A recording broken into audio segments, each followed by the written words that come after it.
अभी परसों बहन जी, आदरणीय बहन जी के एक प्रेस कॉन्फ्रेंस के बारे में आप लोगों से मैं बात करना चाहूंगा।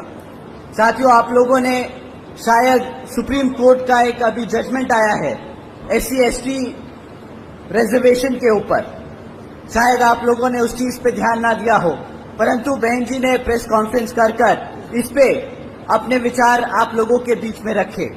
मैं उनके बात को आप लोगों के बीच में समक्ष में रखना चाहूंगा। साथियों, सुप्रीम कोर्ट का जो जजमेंट अभी आया है, उसके तहत जो SC/ST में जो जातियां हैं, उनको रिजर्वेशन देने का अधिकार जो आज तक पार्लियामेंट और राष्ट्रपति के पास हुआ करता था, वो आज उनसे छीनकर राज्य की सरकारों को देने का काम कर दिया गया। साथियों, इससे हमारे सभी SC/ST भाइयों का जो नुकसान है, वो आप लोगों के बीच में मैं रखता हूं। साथियों, जब ये जजमेंट दिया जा रहा था, तब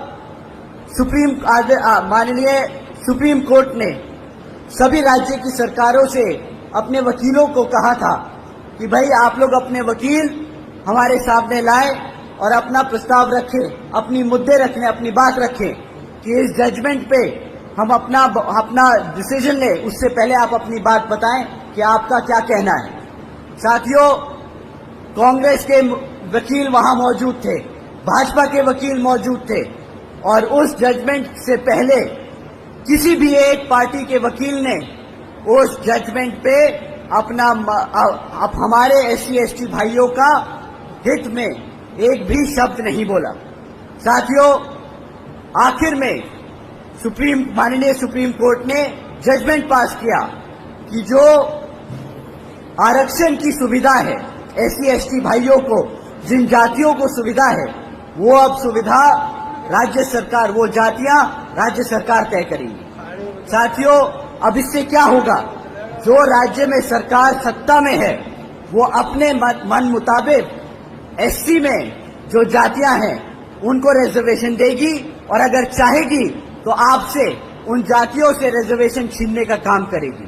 साथियों, इससे ये जितनी भी सत्ता में रही सरकारें हैं, ये हमारे SC/ST समाज के भाइयों में मनमुटाव व आपस में झगड़ा कराने का काम करेगी। ये जिनको चाहे उनको रिजर्वेशन की फैसिलिटी देंगी और जिनको चाहे उनसे रिजर्वेशन छीनने का काम करेगी। साथियों, बाबा साहब ने किसी कारण ये जो ताकत थी, ये जो शक्ति थी, ये पार्लियामेंट और राष्ट्रपति जी को दी थी, परंतु इन कांग्रेसियों और भाजपा के लोगों ने जानबूझकर ये डिसीजन अपने हित में कराया है ताकि वो आपका रिजर्वेशन छीनने का काम करें। तो साथियों, जब ये कांग्रेसी और भाजपाई आपको लाल किताब दिखाकर बोलते हैं कि हम कॉन्स्टिट्यूशन बचाने आए हैं, हम संविधान बचाने आए हैं, तो साथियों, ये ऐसे जजमेंट पास कराकर आपसे आपके हक को छीनने का काम कर रहे हैं, आपके हकों को छीनने का काम कर रहे हैं।